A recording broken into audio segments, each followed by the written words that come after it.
जय हिंद प्यारे साथियों, जैसा कि आप सभी को पता है कि इंडिया पोस्ट की तरफ से जीडीएस के वैकेंसी के लिए नोटिफिकेशन रिलीज हो चुका है, जिसके ऑनलाइन एप्लीकेशन फॉर्म स्टार्ट हो गए हैं। आपको इस वीडियो में हम बताएंगे कि स्टेप बाय स्टेप कैसे आपको इसके लिए फॉर्म अप्लाई करना है, तो वीडियो को लास्ट तक ध्यान से जरूर देख लेना ताकि आपके एप्लीकेशन फॉर्म में कोई मिस्टेक ना हो जाए। तो वीडियो पसंद आए तो वीडियो को लाइक शेयर करके चैनल को सब्सक्राइब कर लें और बेल आइकन पर प्रेस कर लें ताकि फ्यूचर में आने वाली हर एक अपडेट का नोटिफिकेशन आपको सबसे पहले मिलता रहे। तो सबसे पहले आपको वीडियो को डिस्क्रिप्शन में एक लिंक देखने के लिए मिल जाएगी। उस लिंक पे जैसे ही आप क्लिक करेंगे इस वाले इंटरफेस पे आप डायरेक्टली आ जाएंगे और इस वाले इंटरफेस पे अगर आप देखेंगे तो कुछ इस तरीके का इंटरफेस आपको यहाँ पे दिखाई देगा। अब अगर यहाँ पे आप देखेंगे तो सबसे ऊपर आपको नोटिफिकेशन स्टेज 1 में आप सभी को रजिस्ट्रेशन एंड फॉरगॉट रजिस्ट्रेशन देखने के लिए मिलेगा।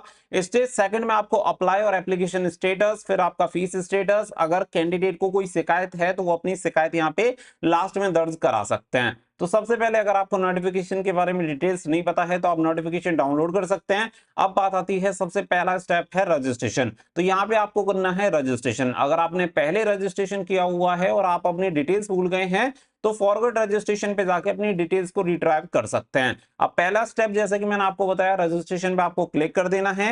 रजिस्ट्रेशन पे क्लिक करने के बाद ये वाला इंटरफेस यहाँ पे आपके सामने ओपन होता है, जिसमें आपको सबसे पहले अपना मोबाइल नंबर डालना होता है जो एक्टिव मोबाइल नंबर है और जिसे आप आगे भी यूज करने वाले हैं, वही मोबाइल नंबर आपको यहाँ पे डालना है। वो मोबाइल नंबर डालने के बाद यहाँ पे वैलिडेट मोबाइल नंबर पे आपको डाल देना है, जिससे आप सभी का मोबाइल नंबर वैलिडेट हो जाएगा। इसके अलावा यहाँ पे फिर आता है ईमेल आईडी। ईमेल आईडी में अपनी ईमेल आईडी एंटर करके वैलिडेट ईमेल आईडी पे आपको क्लिक कर देना है, जिससे आपकी ईमेल आईडी पे वेरिफिकेशन हो जाएगा। तो वो भी ओटीपी आपको यहाँ पे एंटर कर देना है।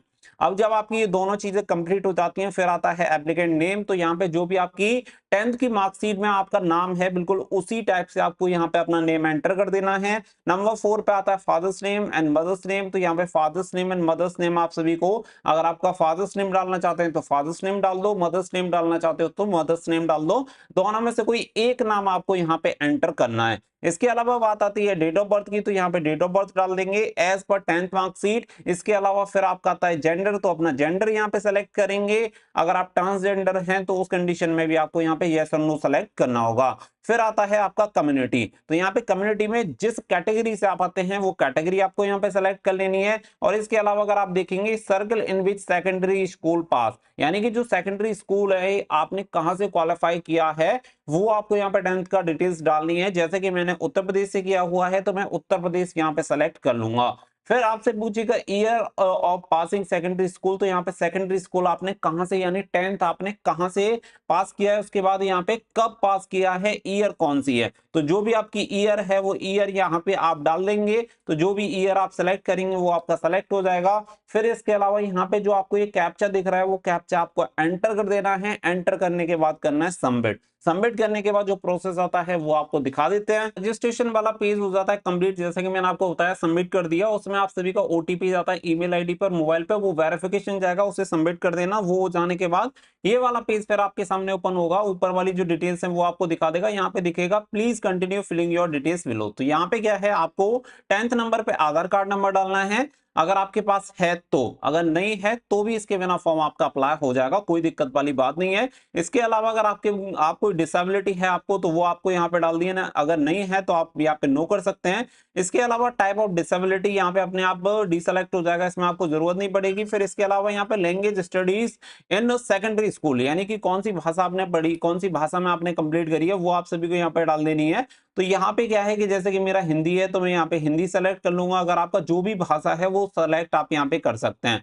तो यहाँ पे देख लेते हैं कि यहाँ पे हिंदी का ऑप्शन कहाँ पे आ रहा है, तो वो हिंदी आपको सेलेक्ट कर लेनी है। यहाँ पे मैंने जो अपना 10th क्वालिफाई किया वो हिंदी में किया है, तो हिंदी मेरी यहाँ पे सेलेक्ट हो चुकी है। वेदर एम्प्लॉयड, यहाँ पे अगर आप किसी में डिपार्टमेंट में पहले से काम कर रहे हैं तो आप डाल देंगे, अदरवाइज आप इसे नो कर देंगे। इसके अलावा यहाँ पे एनओसी आपको पूछेगा, अगर आप यस करेंगे तो आपको एनओसी का ऑप्शन आएगा, अगर आप नो कर देंगे तो फिर एनओसी का ऑप्शन आपका नहीं आता है। इसके अलावा फिर यहाँ पे आप सभी से फोटो अपलोड करवाया जाएगा। फोटो आप सभी का जो होना चाहिए ये वाला साइज होना चाहिए, 50 KB का होना चाहिए फोटो, 200 DPI का होना चाहिए और जो पिक्सल्स होने चाहिए वो 200 × 230 होने चाहिए। अगर हम बात करें सिग्नेचर का तो सिग्नेचर 20 KB तक आप सभी का होना चाहिए 200 DPI का, 140x60 पिक्सल्स में आप सभी का होना चाहिए। तो ये फोटो एंड सिग्नेचर आपको यहाँ पे अपलोड कर देने हैं और इसके बाद कर देना है सबमिट। फिर आगे का प्रोसेस बताते हैं। सभी डिटेल्स यहाँ पे अपलोड करने के बाद जब आप सबमिट करेंगे तो उसमें आपकी डिटेल्स दिखाएगा, उसे क्रॉस वेरीफाई कर लेना और क्रॉस वेरीफाई करने के बाद आप उसे सबमिट कर दीजिए। करने के बाद डायरेक्टली जैसे हमने सबमिट किया तो यहाँ पे आप सभी को रजिस्ट्रेशन नंबर मिल जाएगा। तो रजिस्ट्रेशन नंबर आपको नोट डाउन कर लेना है, इसका फोटो वगैरह ले लेना। हो सकता है आपको मैसेज तुरंत की तुरंत ना मिले, कभी कभी थोड़ा टाइम भी लग जाता है, वैसे तो ज्यादातर आपको मिल ही जाएगा, बट इन केस ना मिले तो उसमें आपको प्रॉब्लम हो जाएगी। तो इसे नोट डाउन करके रख लें या इसकी फोटो खींच लें। ये जब आपका आ जाएगा तो इसके बाद कंटिन्यू टू अप्लाई पे आपको क्लिक कर देना है और कंटिन्यू टू अप्लाई पे जैसे ही क्लिक करेंगे तो डायरेक्टली आपका जो रजिस्ट्रेशन नंबर है वो यहाँ पे आपका ले लेगा। तो यहाँ पे रजिस्ट्रेशन नंबर लेने के बाद यहाँ पे आप सभी देखेंगे सर्कल अप्लाइंग फॉर यहाँ पे आपको दिखा देगा। तो कौन से सर्कल के लिए अप्लाई कर रहे हैं, तो हम उत्तर प्रदेश के लिए अप्लाई कर रहे हैं क्योंकि हिंदी हमने यहीं से किया हुआ है और मेरा होम जो स्टेट है वो भी उत्तर प्रदेश है। तो मैंने यहाँ पे सेलेक्ट कर लिया उत्तर प्रदेश। इसके बाद यहाँ पे आपको कर देना है सबमिट। अब देखो सबमिट करने के बाद यहाँ पे आप सभी को बोलेगा कि आपके जो मोबाइल नंबर है रजिस्टर्ड मोबाइल नंबर पे एक ओटीपी भेजा गया है, उस ओटीपी को यहाँ पे आपको एंटर कर देना है, जो भी ओटीपी आप सभी को मिला है। और नीचे जो आपको कैप्चा दिख रहा है उसे क्लिक करने के बाद यहाँ पे एंटर करने के बाद नेक्स्ट पे आपको क्लिक करना है। अब देखो ये डिटेल्स भरने के बाद ये वाला पेज आपके सामने ओपन होता है। जैसे ही मोबाइल नंबर ओटीपी आप यहाँ पे डाल देंगे, डालने के बाद आपकी कुछ डिटेल्स हैं वो आपको दिखा देगा। उसके बाद यहाँ पे आप सभी को अपना जो एड्रेस डिटेल्स होती हैं वो आप सभी को डालनी है और क्वालिफिकेशन डिटेल्स यहाँ पे आप सभी को डाल देनी है। तो यहाँ पे जो भी आपका एड्रेस है वो एड्रेस यहाँ पे हम यहाँ पे फिल कर देंगे। तो एड्रेस में यहाँ पे अपना डाल दे रहा हूँ। तो यहाँ पे आप सभी का जो भी एड्रेस है वो एग्जैक्ट आपको यहाँ पे डाल देना है, गलती आपको बिल्कुल भी उसमें नहीं करनी है। तो यहाँ पे जो भी मेरा एड्रेस है वो मैं डाल दे रहा हूँ एग्जांपल के लिए, आप सेम कॉपी मत करना, मुझे तो बस आप सभी को ये फॉर्म भर के दिखाना है, इसीलिए मैं यहाँ पे सिंपल अपना डिस्ट्रिक्ट सब में भर दे रहा हूँ। अगर आपका प्रेजेंट एड्रेस और कम्युनिकेशन एड्रेस सेम है तो एज ए कम्युनिकेशन एड्रेस डाल देंगे। और दोनों अलग है कि परमानेंट एड्रेस आपका अलग है लेकिन अभी आप किसी और एड्रेस पे रह रहे हैं तो यहाँ पे कम्युनिकेशन एड्रेस में जहाँ पे अभी वर्तमान में रह रहे हैं वो डाल देंगे।